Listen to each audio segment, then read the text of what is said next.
Welcome back, riders. In this video, I'll be ranking all the new for 2024 roller coasters that I was able to ride this season.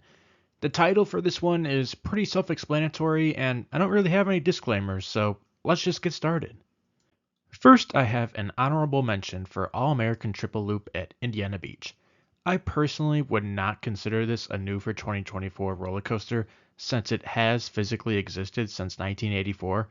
But I thought it was high profile enough of a roller coaster to open this year, so I at least wanted to mention it. It's interesting because the major drawback with this roller coaster were the over the shoulder restraints, or whatever those things were, but they have since been removed.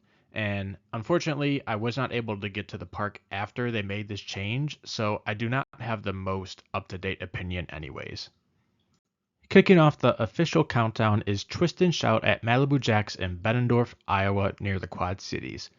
This one has a small disclaimer, as this roller coaster actually operated in 2023 at the IAPA Orlando Expo, but it didn't officially open at Malibu Jacks until 2024, so I'm going to go ahead and count it as a 2024 roller coaster. This is yet another SPF Visa, so there's not much to discuss here. There was a roller coaster enthusiast operating this one when we rode, so that's cool. Get ready for a run of Vekoma coasters, starting at number 9 with Honey Harbor at Energylandia near Krakow, Poland. This Vekoma family coaster has a funky first drop, but otherwise the layout feels pretty standard for a lot of the more modern Vekoma family coasters. Not a bad thing, but not enough to separate it from the rest of them. Coming in at number 8 is Snoopy's Soapbox Racers at Kings Island near Cincinnati, Ohio. This Vekoma family boomerang is a very cute and charming roller coaster that the whole family can enjoy. For a family coaster, it has a couple tight turns with some good G's and some very faint airtime. Kings Island did a great job theming this one too.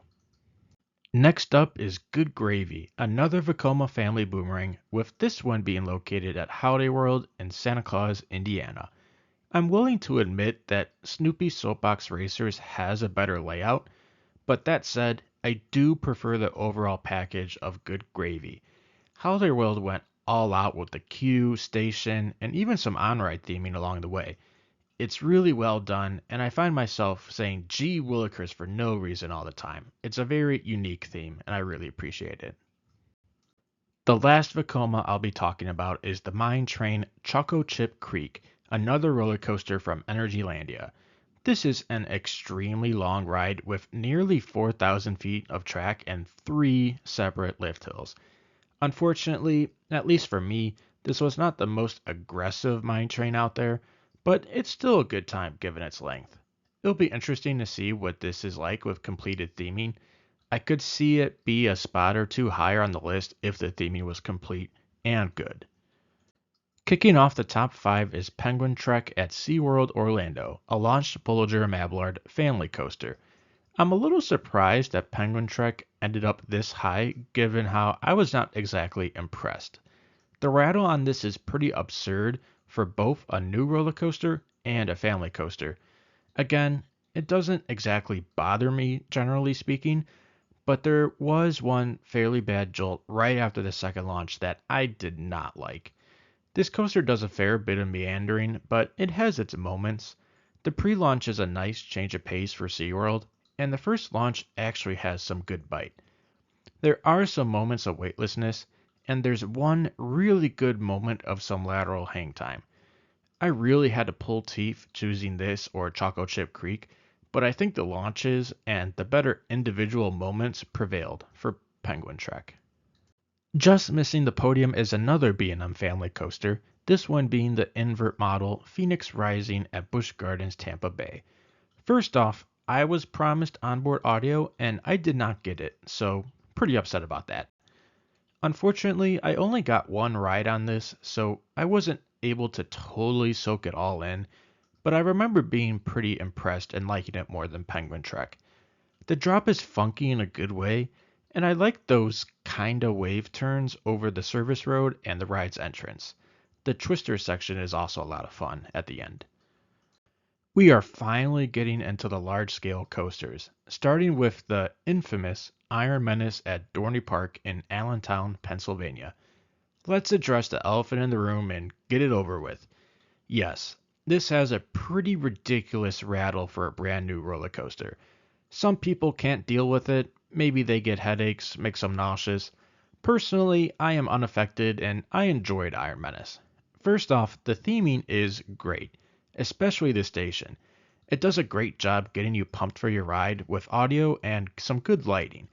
The drop is pretty great, and then the ride is a blitz of inversions that I think are okay to good. It's not a home run, but it definitely gets a thumbs up from me. Controversial maybe, but I have Top Thrill 2 from Cedar Point in Sandusky, Ohio at number 2. I completely understand if you don't consider Top Thrill 2 a new credit, but for me, I do, so I'm including it in this list. This is another coaster I was only able to ride once, maybe for some more obvious reasons, but drama aside, what a rush this ride is. The first launch is kind of a snooze fest, but the second and third are pretty great, and I really enjoyed both the spike and the top hat. The top hat gave some excellent airtime that the original Top Thrill Dragster was not able to.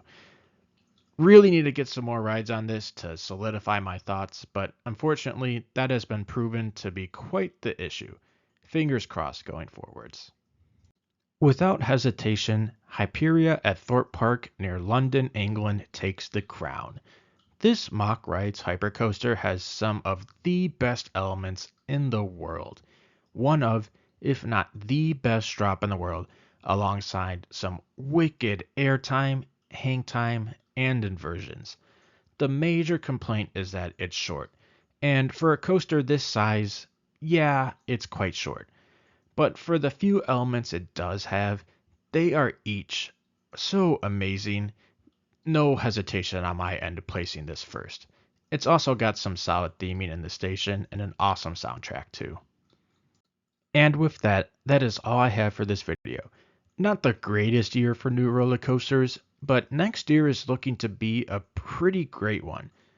What new for 2024 roller coasters did you ride? And what did you think of those roller coasters? Please feel free to let me know in the comments below, and thank you for checking out the video. Push down, pull up, exit to the right. Hope you enjoyed the video, and go have your greatest day yet. Choo choo, bye!